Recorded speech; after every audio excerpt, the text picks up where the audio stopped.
Welcome to a Creative Guild podcast. I'm Azra. And I'm Seowoo. We're sixth graders in Smith Middle School, and today we're interviewing author Dani Resh.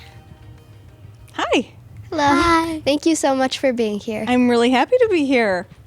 So, one of our first question is, why are you visiting Smith today? Well, your librarian invited me, and I was really excited that she did. And I got to meet really great creative sixth graders and tell them about writing fantasy and also about two of my books in my series. And it was a really great experience. And what made you want to be like an author?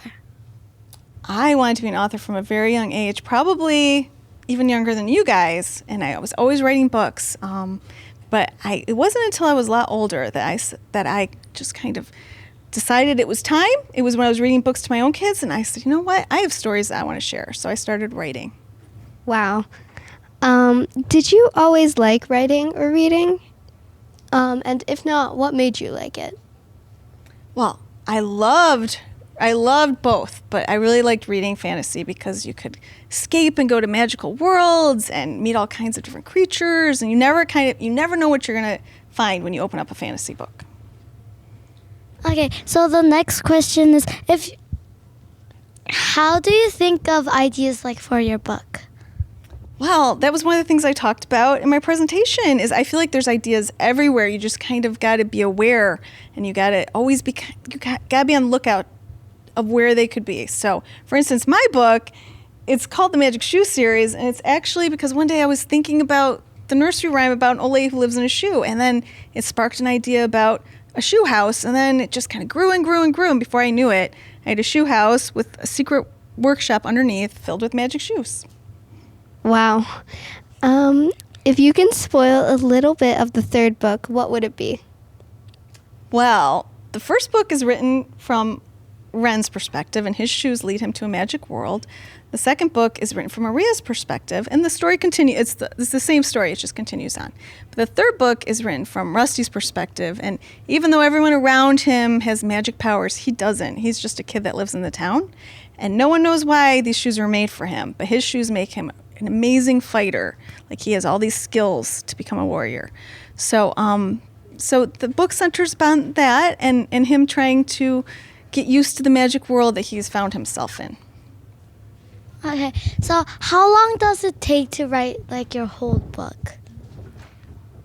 The first book, I wasn't sure if I could do it or not, so I kind of went back and forth and back and forth. So that book took a long time. That book took about 4 years, but the second book took 10 months because then I realized I knew what to do and I could do it and I had more confidence in myself, so it's a lot quicker now. Who's your role model as a writer early on? Oh my gosh.